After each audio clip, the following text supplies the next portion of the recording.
આજે આપણે આગળનો અભ્યાસ કરીશું. ડાયરેક્ટ સ્પીચમાંથી ઇનડાયરેક્ટ સ્પીચમાં ફેરવતા કાળમાં જે ફેરફાર થાય છે તેનો આપણે અભ્યાસ કર્યો. ત્યારબાદ સ્થળ અને સમય સૂચક શબ્દોમાં જે ફેરફાર થાય તેનો પણ અભ્યાસ કર્યો. ત્યાર પછી પ્રશ્નાર્થ વાક્ય જે બે પ્રકારના છે, પ્રશ્નાર્થ સૂચક શબ્દથી અને પ્રશ્નાર્થ સૂચક શબ્દ વગર એટલે કે સહાયકારક ક્રિયાપદથી, એનો પણ અભ્યાસ કર્યો. આજે આપણે આજ્ઞાર્થ વાક્યનો અભ્યાસ કરીશું.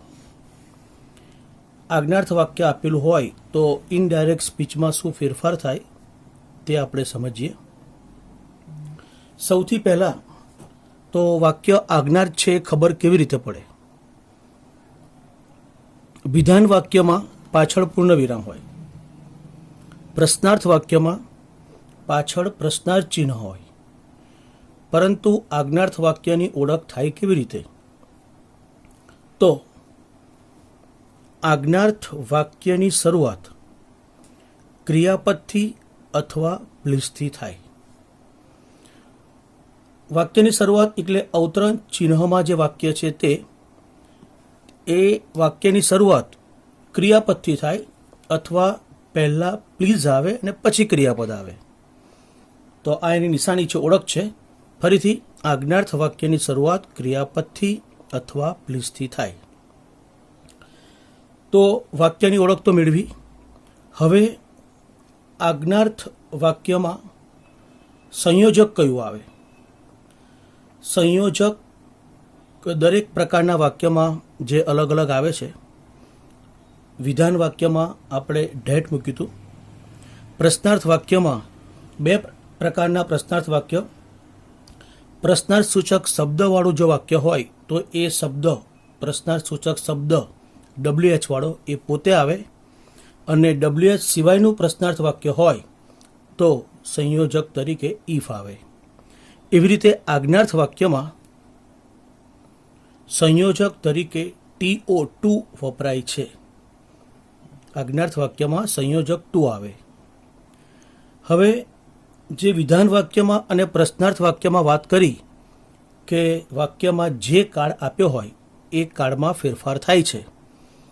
જેમ કે સાદો વર્તમાન કાળ હોય તો સાદો ભૂતકાળ, ચાલુ વર્તમાન કાળ હોય તો ચાલુ ભૂતકાળ, પૂર્ણ વર્તમાન કાળ હોય તો પૂર્ણ ભૂતકાળ, સાદો ભૂતકાળ હોય તો પૂર્ણ ભૂતકાળ થાય, ચાલુ ભૂતકાળ હોય તો ચાલુ પૂર્ણ ભૂતકાળ થાય, પૂર્ણ ભૂતકાળ હોય તો એના કાળમાં કોઈ ફેરફાર થતો નથી, અને ભવિષ્યકાળના જે સહાયકારક ક્રિયાપદો છે એમાં પણ વિલ શેલના સ્થાને વુડ આવે. એ આપણે અભ્યાસ કર્યો હતો.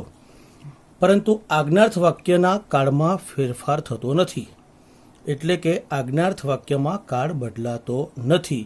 વાક્યમાં જે કાળ આપ્યો હોય તે જ રહેવા દેવો.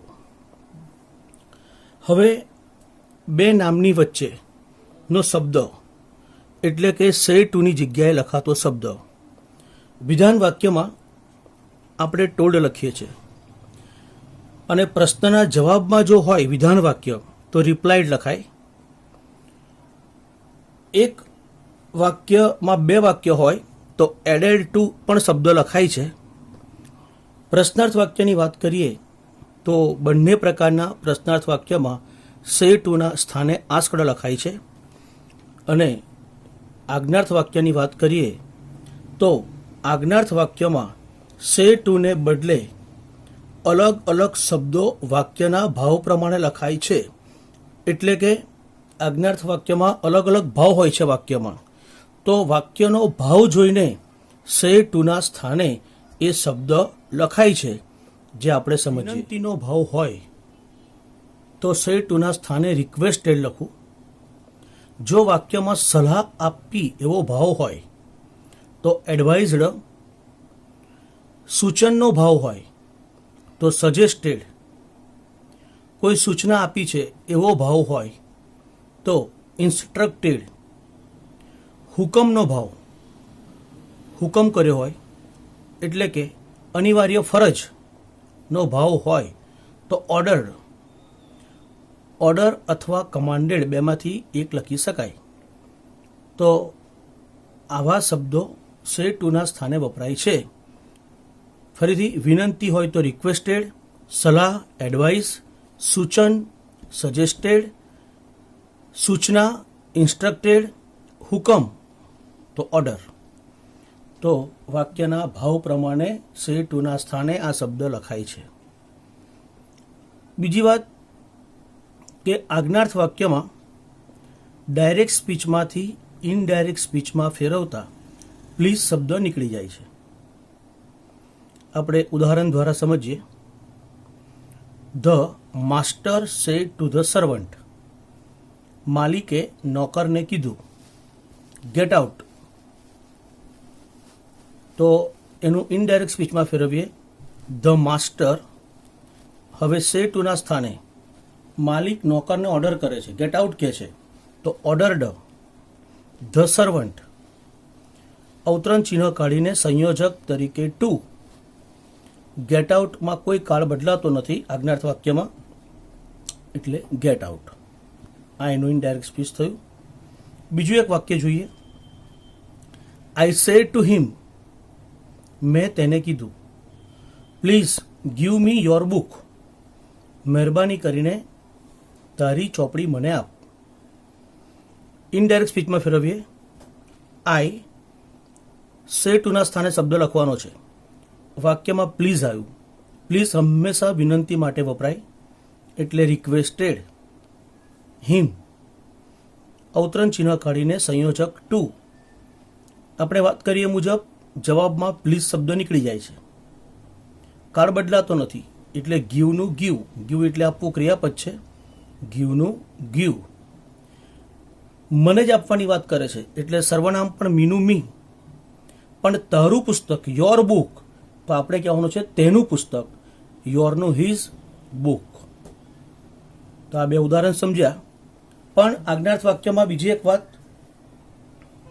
કે આજ્ઞાર્થ વાક્ય નકારમાં વપરાય ત્યારે વાક્યની આગળ ડોન્ટ એટલે કે ડુ નોટ વાપરી ક્રિયાપદ લખાય છે. આ ડાયરેક્ટ સ્પીચની વાત છે. ડાયરેક્ટ સ્પીચમાં જો આજ્ઞાર્થ વાક્ય નકારમાં હોય ત્યારે વાક્યમાં ડોન્ટ શબ્દ હોય, આખું રૂપ ડુ નોટ.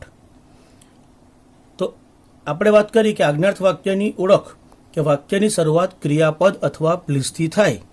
પણ જો આજ્ઞાર્થ વાક્ય નકારમાં હોય તો ડોન્ટ એટલે કે ડુ નોટ લખ્યા પછી ક્રિયાપદ હોય. તો આ પ્રકારના વાક્યને ઇનડાયરેક્ટ સ્પીચમાં ફેરવતા, આવા વાક્યોને ઇનડાયરેક્ટ સ્પીચમાં ફેરવતા વાક્યમાં રહેલ ડુ નીકળી જાય છે અને ક્રિયાપદની આગળ નોટ ટુ મુકાય છે. આવા વાક્ય જે ડુ નોટ વાળા વાક્ય છે એને ઇનડાયરેક્ટમાં ફેરવો તો ડુ નોટ કાઢીને નોટ ટુ શબ્દ લખાય છે. ઉદાહરણ તરીકે, હી સેડ ટુ મી, તેને મને કીધું. Please do not drive the scooter very fast, મહેરબાની કરીને સ્કૂટર ખૂબ ઝડપથી હંકારીશ નહીં. તો પ્લીઝ એટલે વિનંતી કરી, ડુ નોટ એટલે નકાર વાક્ય છે. નકાર વાક્યમાં ડુ નોટથી લખાય છે આજ્ઞાર્થ વાક્યમાં. હવે આવા વાક્યનું ઇનડાયરેક્ટ સ્પીચમાં હી સે ટુ ના સ્થાને પ્લીઝ છે એટલે રિક્વેસ્ટેડ.